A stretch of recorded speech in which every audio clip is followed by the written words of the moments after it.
a very, very good saying in Petanque, boule devant, boule de l'argent, which basically the ball in front is the money ball. However, in games, it isn't always the ball in front that can do the most damage. I'm going to talk you through this.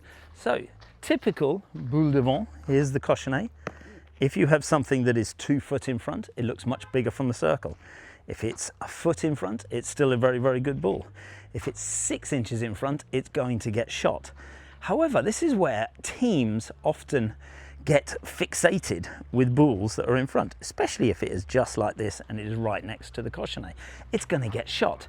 However, if a ball is at the back, let's say 6 inches at the back, maybe even 8 inches, things like that, people don't see it as a very, very good ball. They think that they can point, take the front position, which is very good, that they could go to the side, or they could even maybe roll into the ball and sit there. Also a good tactic.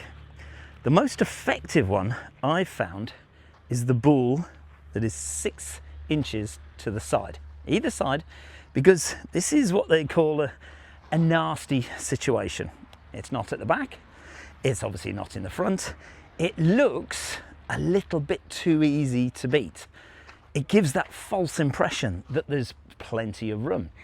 The amount of times in games where I have played ball that have been 6 inches, maybe 8 inches to the side, and they don't look particularly good, and they end up taking 4, 5, and 6 ball, it's quite remarkable.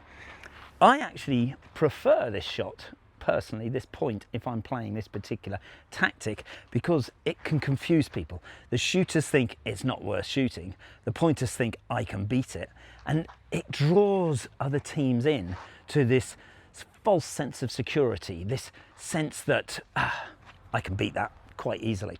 So whilst it looks like it's not a great shot, it's actually very, very effective. It's won me plenty of ends, won me plenty of games, and I think it's something you could maybe concentrate on. Front ball, absolutely wonderful, nothing wrong with them at all. They can be very, very good in terms of putting off players, especially if you have a pointer who you're playing against who cannot manipulate ball, not necessarily very good at reading ball. A front ball, if you're playing against a left-hander, you put it on the left-hand side, that's going to be in their way, which could be very good. If you're playing against a right-hander, a ball in front again, this side, slightly to the right of the cochonnet, it's going to be right in their line. So all sorts of different things, but for me, the side ball, 6 inches to the side, that's my favourite point.